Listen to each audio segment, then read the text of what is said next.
और इस बीच प्रधानमंत्री मोदी पूर्णिया पहुंचे हैं बिहार के और एक रैली को संबोधित कर रहे हैं। सीधे लिए चलते हैं। खरी पायदान पर खड़ा व्यक्ति हमारा दलित, पिछड़ा, आदिवासी, ये इतनी प्राथमिकता क्यों है?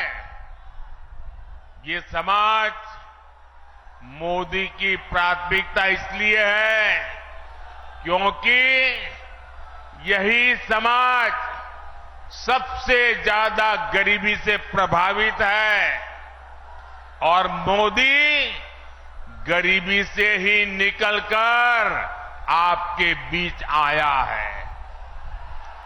मोदी के ऊपर अपने इस समाज का, बाबा साहब का और उनके संविधान का बहुत बड़ा कर्ज है।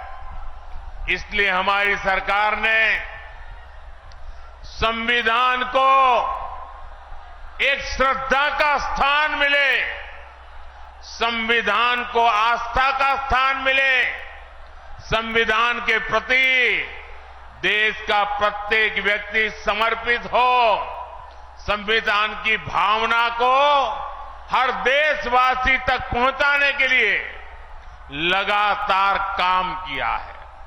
हमारी ही सरकार ने देश में संविधान दिवस मनाने की शुरुआत की।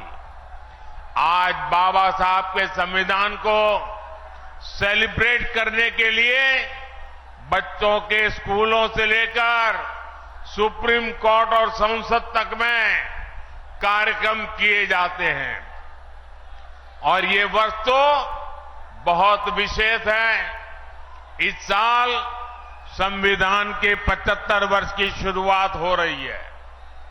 जैसे हमने आजादी के 75 वर्ष पर आजादी का अमृत महोत्सव मनाया, इसी तरह इस वर्ष हमें संविधान के 75 वर्ष का पर्व मनाना है।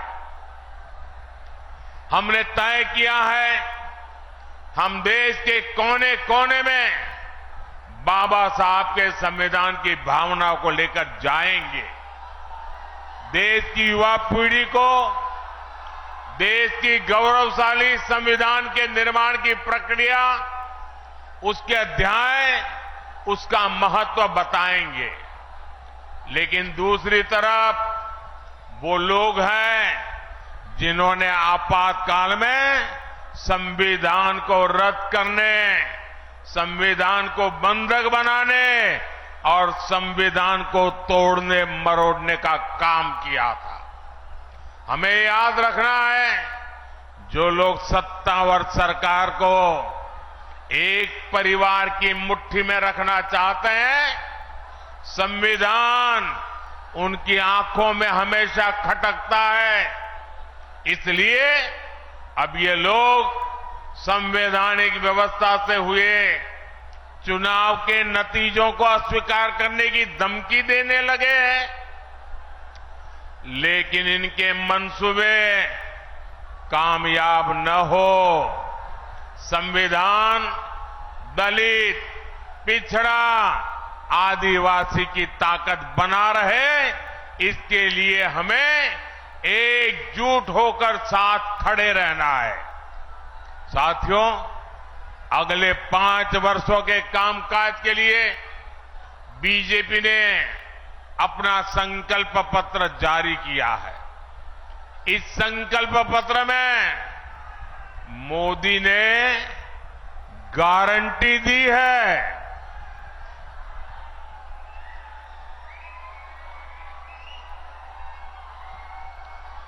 देश के सभी जरूरतमंदों को आगे भी फ्री राशन, मुफ्त राशन मिलता रहेगा। मोदी ने गारंटी दी है गरीब, दलित, वंचित के कल्याण से जुड़ी योजनाओं को हम हर जरूरतमंद तक लेकर जाएंगे। हमारी सरकार 3 करोड़ नए पक्के घर बनाएगी। देश में 70 साल से अधिक उम्र के सभी बुजुर्गों को मुफ्त इलाज की जिम्मेदारी भी सरकार उठाएगी। आइए खबरों में बढ़ते आगे। आरजेडी नेता तेजस्वी यादव ने कहा कि मोदी सरकार ने 10 साल काम ही नहीं किया है, इसलिए वो मेरे परिवार के बारे में बात कर जी हैं, सिर्फ हम ही लोग के बारे में बोलेंगे। हम लोग को उम्मीद लगा रखे थे कि बिहार की जनता के बारे में वो कुछ तोहफा देंगे, कुछ बताएंगे कि उन्होंने 10 साल तक बिहार के लिए क्या किया। हम इंतज़ार कर रहे थे कि प्रधानमंत्री विशेष राज्य के दर्जे के बारे में बोलें, विशेष पैकेज के बारे में बोलें। क्या उन कामों को ये भूल गए हैं जो इन्होंने वादा किया था? जितने वादे थे सब चीज़ भूल गए। नवादा वारसलीगंज जाते हैं, वहाँ बोले थे पिछली बार चीनी मिल चालू करवाएंगे। मोतिहारी गए थे, चीनी मिल चालू करवाएंगे, कुछ नहीं मिला। इनके जो घोषणा पत्र में भी बिहार के लिए कुछ नहीं है। तो मोदी जी तो हम ही लोग को गाली देंगे, और तो कोई काम तो है नहीं। काम किया होता तो काम का जिक्र करते। लेकिन आप एक बात समझ लीजिए, मोदी जी ने केवल दिया क्या है देश को? बेरोजगारी दिया है, महंगाई दिया है, मोदी जी ने गरीबी दी है और जुमला दिया है।